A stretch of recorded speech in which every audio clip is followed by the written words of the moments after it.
when you agree as part of Amazon to sell to their terms of services, you're guaranteeing that Amazon will be the lowest price, will match the lowest price available on the web.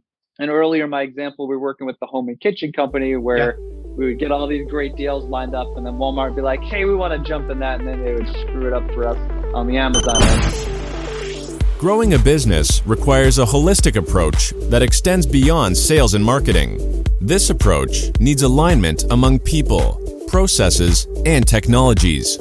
So if you're a business owner, operations, or finance leader looking to learn growth strategies from your peers and competitors, you're tuned into the right podcast. Welcome to the WBS Podcast, where scalable growth using business systems is our number one priority. Now, here is your host, Sam Gupta. Hey everyone, welcome back to another episode of the WBS Podcast. I'm Sam Gupta, your host and principal consultant at independent ERP and digital transformation consulting firm Elevate IQ.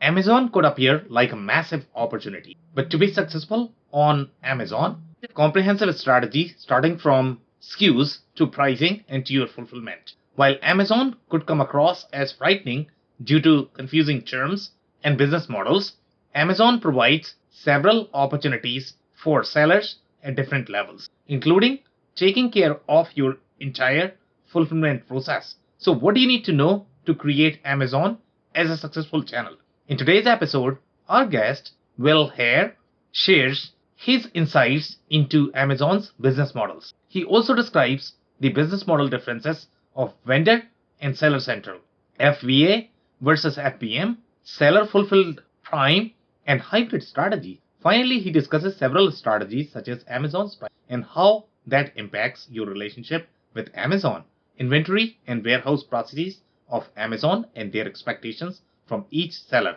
And finally, the channel conflict and its implications if you or one of your vendors try to sell the same product at a much cheaper price on Amazon. Let me introduce Will to you. Will Haire is the CEO of BellaVix, one of the top 25 Amazon certified advertising agencies, helping brands scale their business through an omni-channel approach. He has 10 plus years of experience working in e-commerce. He is experienced working with Seller Central, Vendor Central, Amazon advertising platform, and DSP, having a strong background in advertising too. Will has worked with e-commerce businesses in leading the strategic planning, implementation, and tactical execution of marketing strategies for products across all Amazon business segments and other third-party marketplaces such as Walmart, eBay, etc. With that, let's get to the conversation. Hey, Will, welcome to the show. Thanks for having me. I'm excited to be here to not only meet with you, Sam, but to talk about my favorite topic, which is all things Amazon. Yeah, and I am super excited to have you as well because the kind of guests we have had from the perspective of Amazon, they did not go as deep. So my hope from this episode is going to be we are going to get deeper intel from you. Just to kick things off, do you want to start with your personal story and your current focus, Will? Let's do it. I love high expectations, so let's set that bar right off the bat. Yeah, so I'm Will. I am the co-founder of BellaVix, which is a marketplace management company. We specialize on helping brands manage their Amazon and Walmart accounts, and we currently work with brands and manufacturers to penetrate the world's larger marketplaces, and we focus on operational excellence, brand protection, customer service, marketing and SEO, and advertising. So that's a bit about what we do as BellaVix, how I got here, the journey. Started out working at different agencies in different capacities. My background was advertising and SEO. Yeah. And I would say probably 6 or 7 years ago at this point, I just had the opportunity to just hyper focus specifically on the Amazon marketplace, which happened to be a great timing because around that time they started introducing new features and trying to just expand out. And then over time, I just saw the opportunity. And something that killed me about the previous agencies that I work with is that I managed 50 accounts at one time. Oh, wow. How could you manage? I don't even have 50 people in my life I talk to regularly, but these people love some Will and they didn't mind blowing me up. what I learned is like it was a sweatshop. It was no way to run an organization. So leaving the last agency I worked at, I was Yeah. like, we want to do things differently. We want to be boutique. We want to be really hands-on. So Yeah. with that passion of just e-commerce and managing marketplaces, we just took it to the next level. And we've been really fortunate. We've grown to 12 full-time employees, managing a little over 20 accounts. And we have some just great stories of customers we work with that we help kind of level up using some of the philosophies that took us over 10 years to kind of build out and kind of get into. So it's really exciting. And Amazon is still the Wild West. So I like to walk around and tell people I'm a cowboy. Yeah, it is definitely a wild west, and it's going to be so exciting to dig into all of those stories because the people who don't know how to navigate the Amazon jungle, it's always going to be the scary experience. So hopefully they can get some insights from this episode. Before we do that, we have one of these standard questions that we ask every single guest, and that is going to be your perspective on business growth. Awesome. So talking about Amazon sellers, obviously, because that's my wheelhouse. My perspective on growth is you hear it a lot. Amazon is really competitive. How can I go in and grow? There's always room for growth. What the shift that's happened inside these ecosystems is that it's brand centric. It's about the customer experience. There's still a model for it, but if you're wholesaling or retail arbitrage, that's a really difficult model on Amazon to actually pull off, especially with a lot of the restrictions and some of the legislation that went through saying that the marketplaces are now responsible for any fraudulent products that might actually hurt people. So there's been a lot stricter guidelines to be able to sell. So in order to achieve growth, there's just some basic, I suggest searching the Amazon flywheel. I have a great article on the Sell Zone blog where I talk about the flywheel. But if you want to grow your brand, if you want to get sales velocity, it's all about your availability, your in stock. It's about your text match relevancy, your SEO, price point, and it doesn't mean it's a race to the bottom. What it means is that you have a price point that aligns to your brand and the quality of the product, and sales velocity. And what's that? That's your fulfillment method. That's your reviews, your A+ content, your images, your advertising, and your promotional strategy. So you tie this all into the ecosystem, and you can kind of get that flywheel going to generate sales and help level up. And I could talk all day about different strategies we put in place, which I'm sure Sam's going to be pulling out of me as we get deeper into this conversation. Oh, yeah, I am definitely going to do that. So let's first start with the business models. I don't know if people have understanding of different business models, how they work, who is going to be responsible for what in those business models, because that is going to drive your operations. And I have seen different scenarios. Obviously, you have the fulfilled by Amazon, you have fulfilled by merchant. But there are some some more business models that could be sort of in between where you have a marketing agency involved and then you are actually shipping to the marketing agency and then they are actually taking care of the fulfillment. So tell us different business models that are there in the Amazon space and how many players are going to be involved and what is going to be their response. Absolutely. And great question. So, hit it off the back. If you're on Seller Central, which a majority of sellers are, unless you're a manufacturer or you're a certain size, you're likely going to be on Seller Central. And that's a 3P model. So you're listing on Amazon and you're either having Amazon do the fulfillment through FBA, fulfillment by Amazon, or you're going to fulfill these orders yourself. If you decide you're going to do FBA, it's great. There's some legislation we'll talk about later that might be changed to that, but you get preferential treatment in terms of search ranking. We know I'm directly guilty of this is I will filter by Prime only. So generally I'm buying products that have the 2-day shipping because I've learned not to wait for anything anymore. I can't do it. But there's discount rates, there's return management, they handle the customer service, there's quick delivery. And then there's the omni-channel fulfillment through multi-channel fulfillment. So what it means is you could send your products into Amazon FBA, and if you get an eBay order, technically if you get a Walmart order, you're not supposed to, but in the past you could fulfill those orders all through the MCF program, which is all done through Amazon Prime FBA. Some of the cons, obviously, it costs money. There's charges per order. There's long-term storage fees. And they're a lot stricter on the preparation of these items, and nothing's worse than sending in a ton of product to find out you didn't label the boxes correctly and everything that entails to kind of get those properly labeled. So that's the basic of like FBA, FBM, fulfilled by merchant or manufacturer. And that is you are you're going to handle the fulfillment. So that means you're responsible for shipping. There's some internal, probably not going to rank as well for SEO perspective, but there's late shipment you now have to worry about, on-time delivery, valid tracking. So making sure you have a good system in place where that information is getting put into the system and it's sent out, and you're maintaining perfect account health metrics. So what's really important, just to tie the FBM in, is that you're always watching your account health. If you get at risk or critical, you have the chance of being shut down or suspended. And then on top of that, there's seller fulfilled prime. So if you don't know what that is, you're probably not in the program. I recommend Googling it and getting it on the wait list. If you're inside the program and you have a good logistics partner or happen to have warehousing where you could fulfill orders essentially right away, this means 0-day handling time through your probationary period. You'll have the ability to get the Prime badge and fulfill orders, being able to kind of fulfill them yourself. I see a lot of this in like the chocolate space or snack, anything meltable. We've had supplement categories because like when it's over, I forgot, like maybe 92 degrees or maybe 104. I don't remember the exact number, but in the summertime from May to essentially September, if your product, it can't handle more than X amount of heat, you can't send those products into FBA. And so what you'll do is if you've registered and been accepted to the seller fulfilled prime, you don't lose any momentum because you still get that prime badge. You still get all the benefits.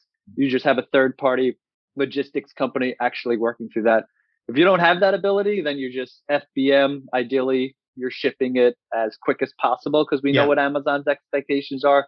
Generally, when people ask us our recommendations, you want to get it out your door into that customer door within 5 days. They're expecting it 2 days. Generally, if you're shipping to yourself, 5 days tends to be pretty realistic. But it's something to keep in mind because Amazon is customer centric and it's all about that customer experience. On the back end, you want to make sure you have your shipping and handling time set properly and that you're actually fulfilling and delivering inside those windows. That threw a bunch of information about you about third-party selling, and I'll dive into it just a little more because you did mention something that's really interesting.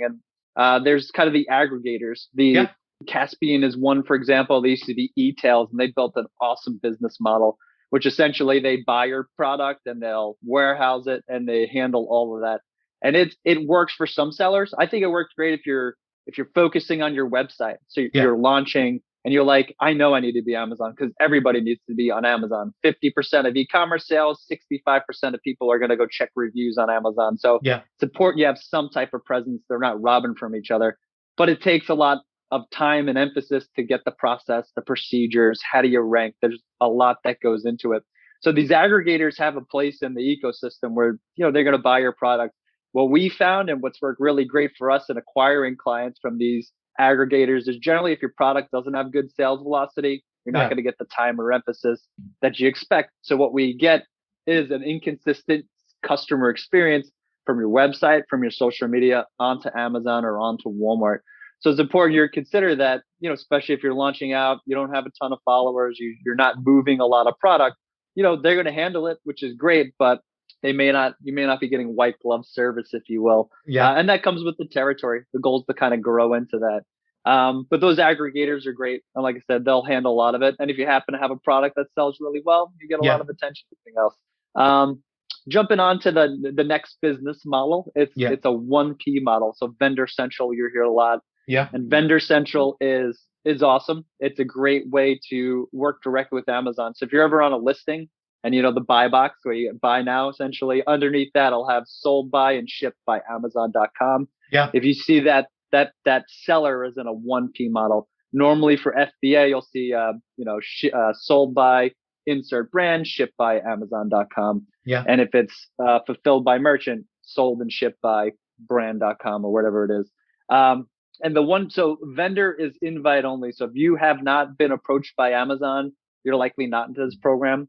What I find generally, a lot of manufacturers tend to be in Vendor Central. A lot of private equity, venture capital who have multiple brands tend to get Vendor Central. And the larger the brand, the more sales velocity you have, the more attention you have from Amazon. So I love when I'm working with an enterprise level client and we get introduced to their reps because like those guys will be able to get us into betas, special discounts, promotions. There's lots of benefits to being on Vendor Central. Technically, they say that there's no difference between being FBA and on vendor. There's no preference in ranking, but our data, we found differently that vendors tend to get preferred, and it's almost a no-brainer. So a vendor or a 1P model means Amazon is creating purchase orders, and it's more of a wholesale arrangement you have with Amazon. So they will buy your product, they will take it, ship it over to their fulfillment centers, and they will fulfill orders as they come, and you'll get, purchase orders issued weekly, usually on Tuesdays. And it's great, but there are some drawbacks. So first of all, some of the great things, like I mentioned, not only the reps, but accelerator program. It enables manufacturers to launch brands on innovative products exclusively on Amazon, and it provides a path to be an Amazon private label. So you won't be able to have a website and some of the other, but you'll be able to make products exclusively for Amazon. And that's really attractive to manufacturers who maybe aren't as committed or know as much about branding and what it takes to do that. So Amazon will help kind of accelerate and put you in that good position, hence the accelerator program. Another program we have experience with that we like a lot is the Born to Run program, which gives vendors the opportunity to launch products on Amazon and kind of name your purchase order. We want to put X amount in, and they'll actually issue it. So you don't have to go through the process of ramping up sales and getting positive reviews and essentially training Amazon's vendor system that like this actually sells. And I'll go into hybrid models and what that actually means. But historically, you would need to show that there's some type of sales velocity, so Amazon's confident in issuing those purchase orders. And that takes some strategy, which is why we usually go with some type of hybrid model. But things to consider when you're in vendor contracts, and especially your first contract, if you're able to come into this program, there's a lot of allowances. They want you to sell at a wholesale price. They also want to have market development fees, which they'll use for advertising, so on and so forth, freight allowance, damage allowance, payment terms, which will be 30 to 90 days, pushed to 30 days, and then the cost of the product. And what I will tell everybody, because I get this all the time, is you need to leave room in your cost for advertising budget and to have room to run promotions. So something we'll find, I can't tell you, is like Amazon has a crap policy, and they love acronyms, and it's real. Can't realize actual profit.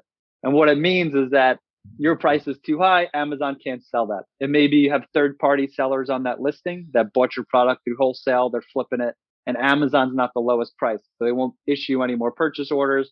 And depending on your contract, they might actually return your stuff and dock the payment that may or may not have went out.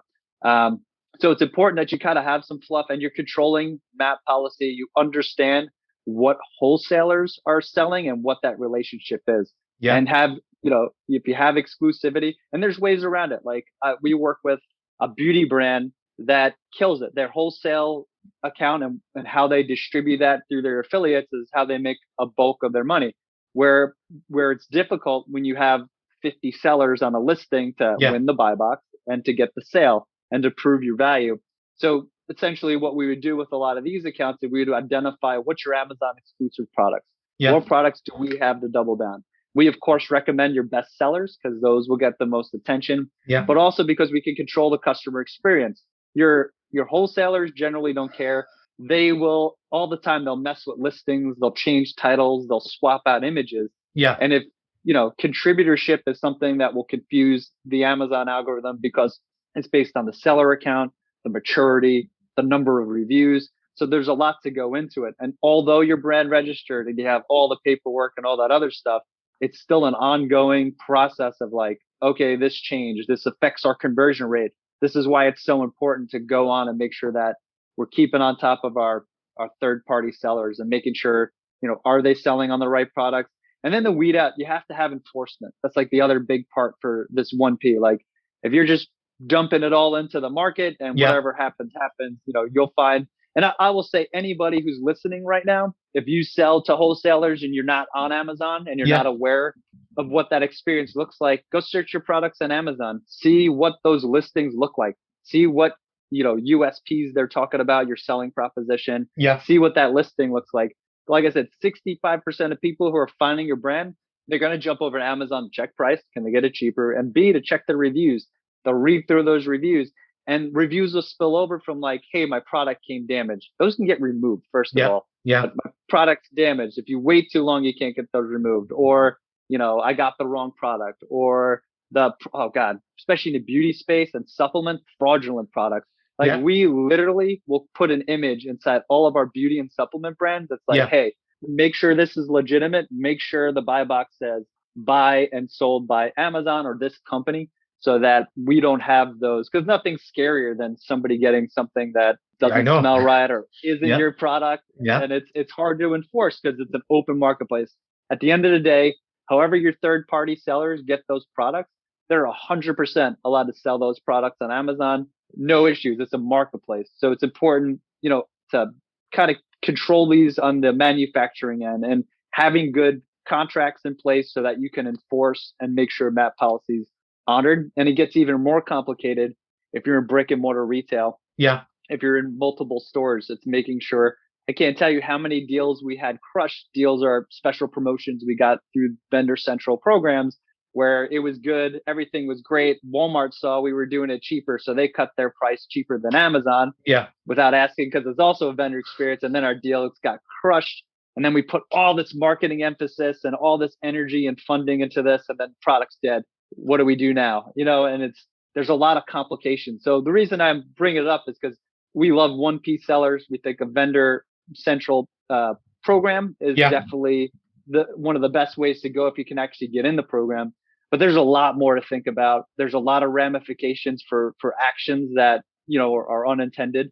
So it's important you just have grips on your whole supply chain and kind of what it looks like, where it goes after it gets out of your warehouse and it ships to wherever it ends up going. But those are the basics of the two experiences. And if you don't have any questions, I'd love to talk about the hybrid philosophy. Sam, is it all right to kind of jump into that? Please go ahead. Yep. Oh man, taking the mic and running with it. Oh, yeah. You have the show. You have the floor. I love this stuff. I could talk all day about it. But so there are two ways. So I'm going to talk about the hybrid philosophy from the 3P seller. I'll start with Seller Central. Yeah. That tends to be the most common, which is why I'll bring it up. So in I think June last year, Amazon is officially out of the warehousing business. So before June 2021, you could get a product and just send like 5,000 units in, and that was it. You're good. Just fulfill it by Amazon. You could work on whatever methodology you had.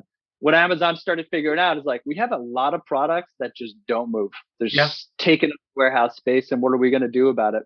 So what they've done, they changed their the inventory management system to be volume based, meaning you have this much square footage to work with, which is based on a handful of KPIs, but the most important one is sales velocity. That's how they measure everything. Yeah. So now the hybrid model has somewhat changed. So before we would say, if you were 3P seller, we'd say, hey, take as many products as it makes sense and put them in FBA so that you could get the Prime badge. You can actually move product. There's organic ranking. There's ad strategies. There's a lot we could put in place to kind of help you grow. But now we know that, okay, we only have a limited amount of space inside Fulfilled by Amazon, inside those fulfillment centers. So what you have to think about is like, what are my top selling products? What products am I going to put the most emphasis on? And they need to be in there. The stronger that sales velocity is, the more volume you'll get to put more products into. So traditionally what we would do, and why I say a hybrid model, is we'll list, we'll take your top 5 sellers, we'll put them in FBA, and we'll just, as much as they could take, we'll put in there. And then for these other products, especially if you're launching products, we don't know if they're going to hit. We don't know really what's going to happen in the marketplace. Put those in FBM, try to have a good fulfillment network or third-party logistics company you work with, and have, you can put ad dollars behind it. You can do everything. Optimize for search. You just don't have the Prime eligibility unless you're seller fulfilled Prime. Completely different. But let's just keep basic right now. Yeah. So what we do is we not only will train the Amazon algorithm to like, what keyword should this rank for? What actually converts and turn into sales? The Vine program, which you're charging for now, I think it's $200, give or take per SKU. Getting those products in there, getting the sale, getting the initial reviews, so that people who buy your product are like, okay, I'm not the first one buying this, and it has some indexation, if you will. And the goal is to find out what are going to be your home runs. So like, you'll move product, you'll see which actually resonates with the market. the Amazon shopper is different than other shoppers. So tied it back to, we work a lot in beauty. So tied it back to a different beauty brand. Yeah. It's really interesting that the most popular product on their website is like a vitamin C serum and an anti-wrinkle cream. Yeah. On Amazon, it's a dark spot corrector and it's scar gel. Yeah. And for whatever reason, it just really resonates with the Amazon audience. So we get a lot of sales for that. So it's good to kind of test, like the most likely if it works on your website, it will work on Amazon, but you'd be surprised on, where the opportunities in the market are and what's going to sell really well and what's not. So when we talk about the hybrid model, it's all about getting products in and out, figuring out what works. And there's nothing wrong with testing. I think that's what good agencies do, or good marketplace managers, or whoever you're working with. They'll have a hypothesis. They'll do some initial research on the category or the subcategory, and they'll figure out what actually moves and what doesn't. And then they'll push those products. Maybe they'll send in a couple hundred into fulfillment by Amazon and see, do we get the traction and the pickup? If they do, great, let's send in more and let's make it rain. If not, put it back to fulfilled by merchant. Get that inventory out of there. Don't be afraid to liquidate it. Don't be afraid to pull it back. Because if it clogs up your space, I have a jewelry company we work with that has thousands of SKUs. And because Amazon, like anything else they do, they're just like, as of today, it's volume based. It sucks for you if you have a whole bunch of products in here. Because we literally like came in the next day and it's like, you're 5,000 pieces over what you're allowed. And if you don't get this out of here in 90 days, guess what? We're charging fees. And it's like, oh God, now we got to deal with this. Yeah. So, pulling that inventory out, moving in the best sellers, why it was painful up front, there's cost associated with it. Somebody's got to take those and re-put them into inventory. What's better is that we're able to get the sales velocity on products that we're able to get the ranking. This company came to us so bottlenecked that like they couldn't push anything because they just were stuck with all this crap that didn't sell because they were doing what other agencies recommend, which is like throw all your inventory in Amazon, anything you got left over, and let's see what moves and what doesn't. So these are things just to kind of keep in mind as you're considering. But when we talk about a hybrid from a third-party seller perspective, we're taking our strongest products that we know we're going to sell. We're going to put those into fulfilled by Amazon. And for those that are questionable or launch products, or we're just building on them, we're going to do fulfilled by merchant until we have market data that says, okay, great conversion rate. This is getting a lot of reviews. It's time to start making that transition. There's so that's 3P. There's also the hybrid model for your 1P, the vendor central sellers. Slightly different, but essentially it's having products inside vendor central and inside seller central. So you have the two accounts. They'll be linked. You can't have them completely separate. So you'll run through that whole process.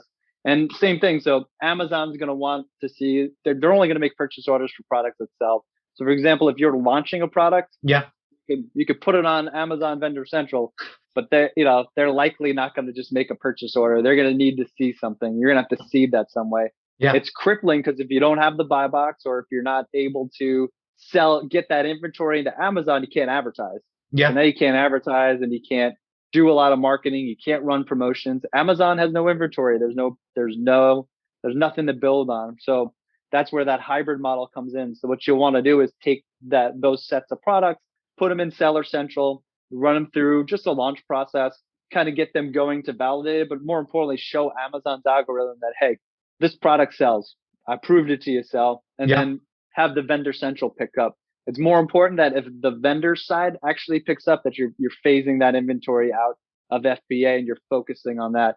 But it also gives you leverage where if that can't realize actual profit is painful. A lot of vendors know exactly what I'm talking about. So if you're having that issue, fine, take those products, put them on Seller Central, mark whatever price you have. Keep in mind, if Amazon has inventory, they're going to get the buy box, especially if it's at a lower price. But there's ways to kind of phase that out. You can also do return orders through vendor. There's ways around it. Contract stipulations have a lot to do with it, but you can get your inventory out and you can kind of go with that Seller Central until you have enough velocity where it makes sense to kind of move it over. And then there's all different tactics you could do with inside there. So that's a little bit about kind of the two basic models of hybrid. So generally we're running either one with all of our clients, and we're always kind of doing the hybrid. Where in the past we'd be like, you got to be FBA. but the game's changed. And it also shows you the ecosystem is always changing, and it's the lay of the land. It comes with the territory. Yeah, so obviously, when you navigate the Amazon jungle, one of the things that you are going to notice is there are a lot of different models, there are a lot of different chargebacks, and there are a lot of different acronyms as well. And now, if somebody is exploring this ecosystem for the first time, so I know you are talking about 3P, 1P, and honestly speaking, I always was confused between the seller central, vendor central. These terms don't make any sense whatsoever. Why they are named that way. So I don't know if you are going to have any sort of background in terms of where they came from, so that people who are listening to it might be able to relate slightly better. But from the business model perspective, I'm still trying to find out, okay, if you actually look at the FBA, I know that you mentioned that, you are probably going to get a little bit of preferential treatment in terms of your, algorithm. You are probably going to get the reviews better. And if you are more of the private equity, established brand, then you are probably going to be qualified for the vendor central. But if we look at more from the transaction flow perspective, how the order is going to go, how the inventory is going to be ordered, who is going to be responsible for what, FBA and vendor central, they seem very similar, even though the account is going to be different from the Amazon perspective. Are there any differences in terms of the way the order is going to appear when you are going to get that, how the inventory is going to move, or is it just a different model? It's a different model. So on the FBA side, you'll see all the inventory you have in transit, so on and so forth. What's nice about it, you have complete control over pricing. So you want to raise prices, great. You want to lower prices, great. You want to run coupons, promos, you can just do it all right through the Seller Central dashboard. Unfortunately, on the Vendor Central side, it's a little more complicated. So you're not going to see the inventory, for example. Amazon's just going to make that purchase, and they're really going to own that experience. So you're just essentially selling to Amazon. In order to update the listings, it's a bit of a process. You have to create cases, fill it in the back end, and kind of go through that process. If you want to run any promotions, it needs to be approved by Amazon. Generally, 72 hours is the minimum time frame. For that. And it all kind of takes time to line up. On the inventory side, I have to check with an operations manager. I'm not sure what type of intel you have into the actual inventory. For myself, I'm focusing a lot on the purchase orders, but one of my specialists has a little more insights into that. But I know it's limiting. So we'll see cost of goods sold shipped out is something we look at. We'll also look at the retail sales, so the price that Amazon sells it, what it looks at. But if you're looking at your business reports, you're going to want to know what that shipped cost of goods sold is, because essentially that's how much money you're actually making on Amazon minus, all the fees that they're going to take out depending on what that contract looks like. And when I said it's important, the contract portion of that, of your journey when you start working with vendors is really important, because it's super easy to lower prices. It's super hard to raise prices again. And generally, if you raise your prices, it's hard to get Amazon to issue you purchase orders. Could be, how much stock do they have if they overorder? Do they have the ability to initiate returns?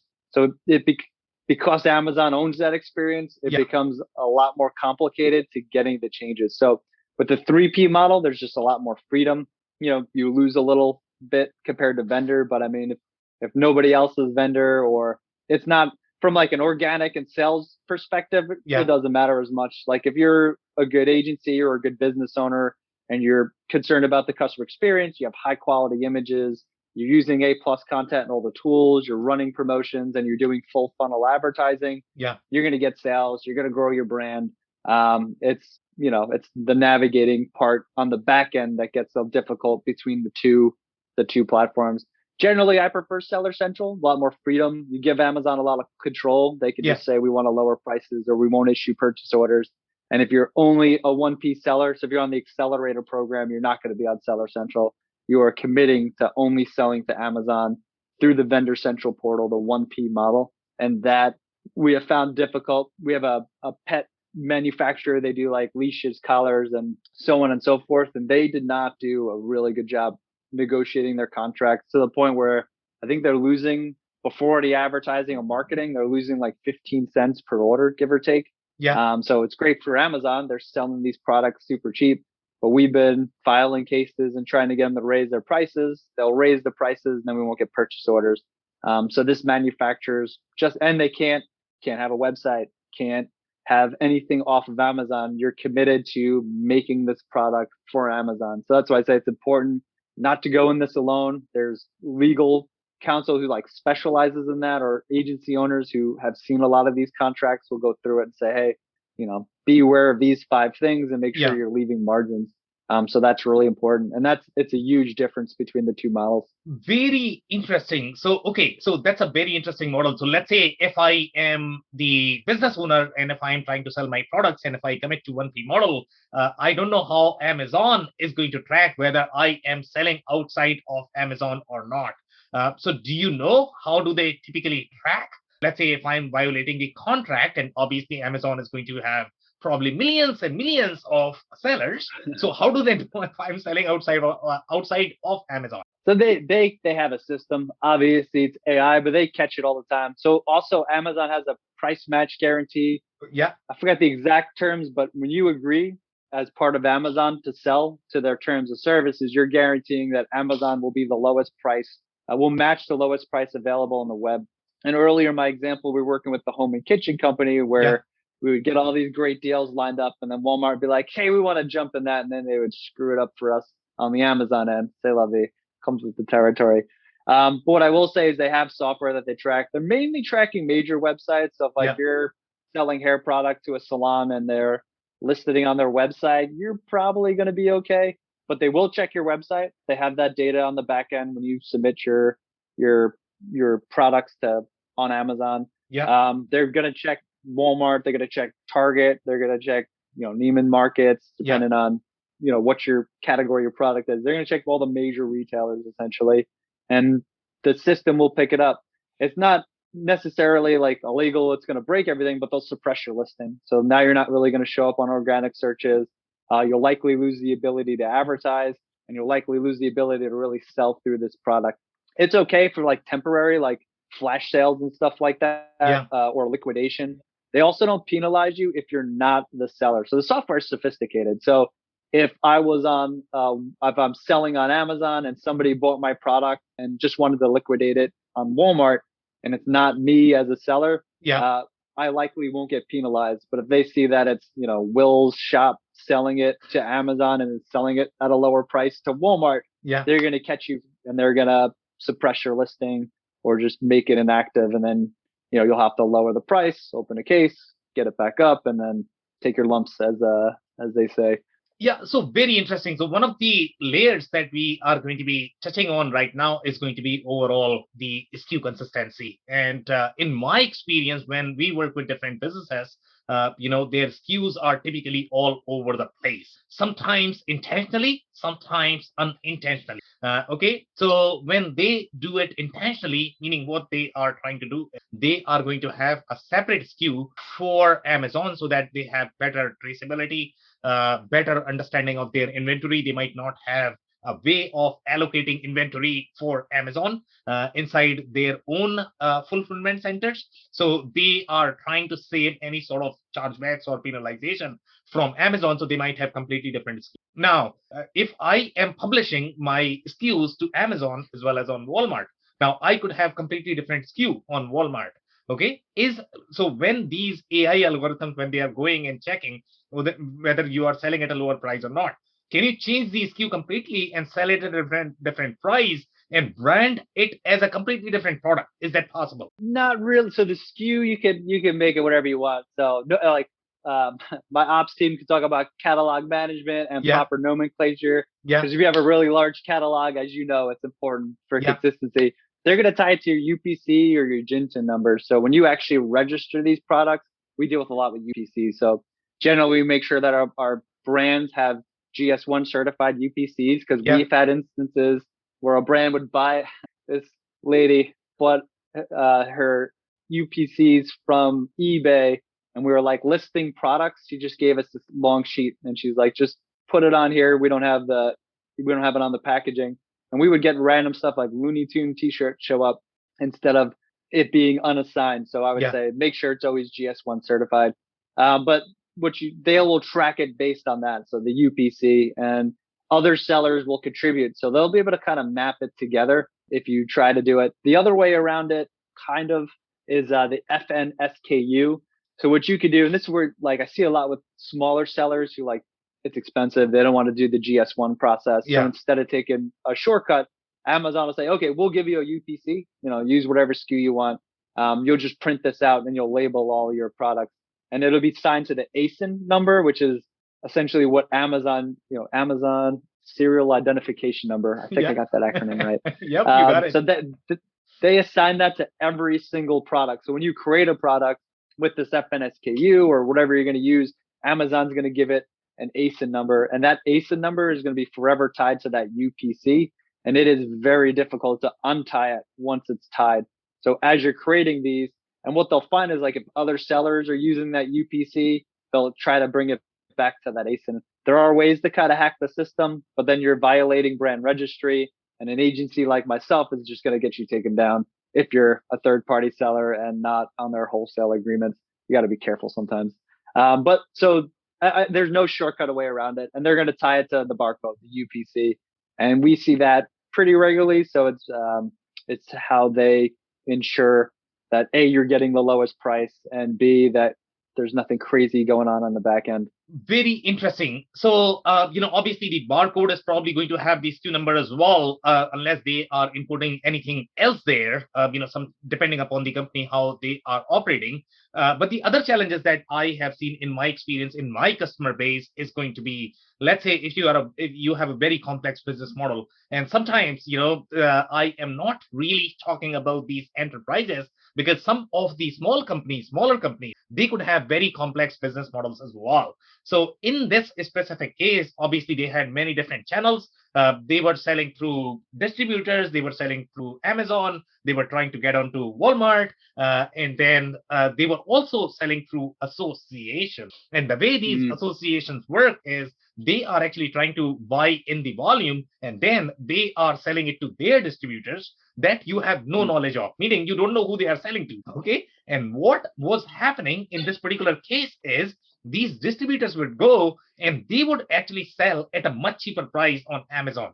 So now as a brand, you don't even know who that company is, who's trying to sell on Amazon. So now going back to your argument about the price match guarantee, is Amazon going to penalize me because they are actually trying to find it cheaper, based on these distributors? And by the way, manufacturer had a real problem because they could not really afford to compete with their own distributor. Can you believe? So crazy scenario. It exists. The bigger the brand. So kind of back to another beauty brand. Yeah. This is a major issue. So we deal with this all the time, actually. So they just have, they're in Ulta, they're in all the beauty places you could be, and they have just their wholesale is their mecca. So they just put it out there, and it's easy to kind of get the top, the immediate people they sell to. But you're right, when it gets outside of there and it's to the wholesalers selling to other wholesalers, scrappy small business owners, it will flood into Amazon and it will make it difficult. And this particular brand, which was really interesting, is we acquired another brand to bring under this private equity company's umbrella. And this brand we bought had really great sales. They were running a hybrid model with vendor and seller central, and they were really good at controlling who sold on Amazon. So their partnerships with their wholesalers was just on point. When this beauty company, private equity company, bought this company up, they opened the floodgates. And for the first time, we just saw like huge dip in sales coming directly to us. And a lot of it was like, okay, you guys are just throwing it out there. We need to kind of rein this in. And it's been a little over a year process, but we're finally like some hacks to get around it if you can't afford, for example, to hire a legal company to send out cease and desist letters. My company will do that on your behalf. We have limitations on what we can actually do, especially if they're getting it legitimately. But there are some things you can do on the back end. So we would create something called virtual bundles. Well, they'll bundle these together and we could tie them to two ASINs. But obviously it gives you a higher price point, so your sales velocity might slow down. That's kind of a big one. You will win the buy box being the brand owner more often than not. But what you'll find is you just get a lot of sellers. And if you erode that buy box, if your buy box is less than 85%, you have a third party seller problem. and you need to address it, unfortunately, at the wholesale. So when you would need to seek legal counsel, whoever actually designs these contracts, but you need stipulations in there that, clear. They need to be clear on who they sell to. You need to be able to get that information so you could follow up with these sellers.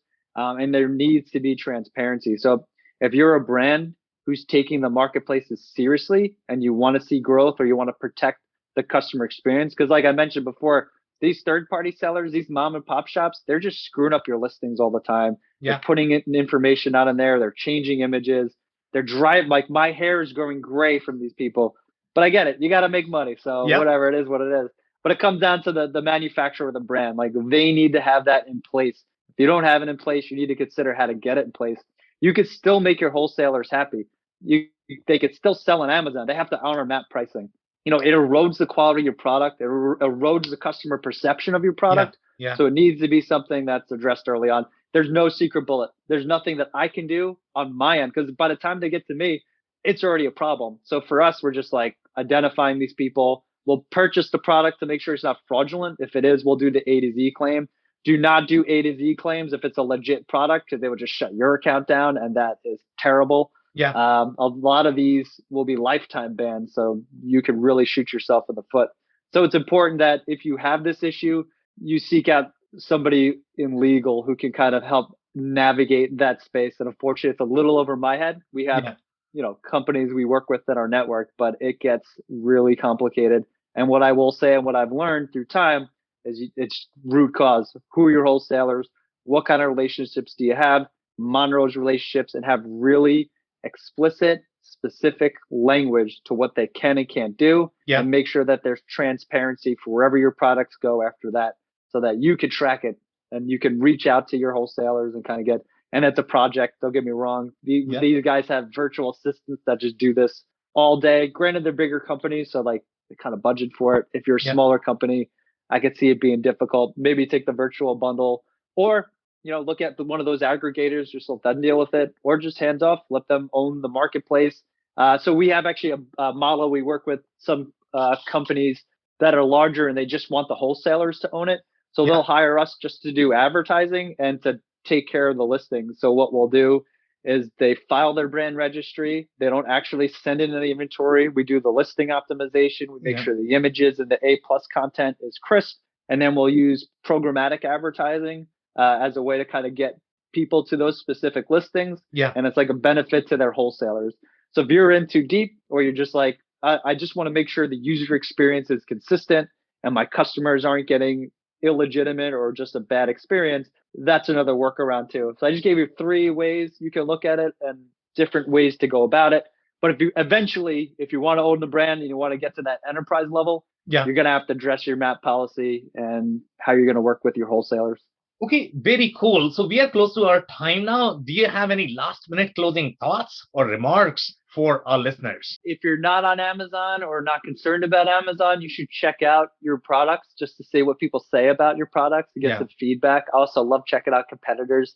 If you're interested, there's a S2992 legislation that's in process, and that's going to impact the Amazon game to the next level. So we're going to see how it shakes out. But essentially the Amazon Basics package, if this thing goes through, potentially, it could mean that Amazon Basics will no longer be able to show up top of search. They won't be able to advertise on products. They'll have to show up on the bottom. Not that they can't have products, but it gives sellers the ability not to complete directly with Amazon. And this came due to the antitrust violations that Apple, Google, and Amazon's going through. And the other thing is they're saying Amazon Prime is funded by sellers and Amazon's benefiting from that. So there's going to be some changes to the Amazon Prime. So what it means is that if you're seller fulfilled Prime, or if you're working with a third-party logistics company that can do the 2-day shipping, there's opportunity that it's about to be a level playing field, which is really exciting because we don't work with Amazon, we work with brands. So for us, if it evens the playing field, it gives us an opportunity to really push some products and do some damage. Okay, amazing. And my personal takeaway from this conversation is going to be, obviously, Amazon is always going to be that deep jungle and they are changing on a daily basis. So make sure you are talking to somebody who really knows this thing. Otherwise, you can really penalize yourself, and it could be a big deal for your business if you are getting large chunk of revenue from Amazon. On that note, well, I wanted to thank you for your time. This has been a powerful episode. Awesome. Thanks so much, Sam. Appreciate being here. I cannot thank our guests enough for coming on the show, for sharing their knowledge and journey. I always pick up learnings from our guests, and hopefully you learned something new today. If you want to learn more about Well, head over to bellavix.com. It's BELLAVIX.com. Links and more information will also be available in the show. If anything in this podcast resonated with you and your business, you might want to check other related episodes, including the interview with Brian Beck from NCBA, who discusses key trends in B2B e-commerce, including the rise of Amazon's prominence in B2B product research and buying. Also, the interview with Michael Bagg from AMZ Advisors, who brings a unique perspective for manufacturers and e-commerce merchants from his experience of growing their e-commerce businesses from the ground up. Also, don't forget to subscribe and spread the word among folks with similar backgrounds. If you have any questions or comments about the show, please review and rate us on your favorite podcasting platform or DM me on any social channels. I'll try my best to respond personally and make sure you get help. Thank you, and I hope to catch you on the next episode of the WBS Podcast. Thank you for listening to another episode of the WBS Podcast. Be sure to subscribe on your favorite podcasting platform so you never miss an episode. For more information on growth strategies for SMBs using ERP and digital transformation, check out our community at WBS.rocks. We'll see you next time.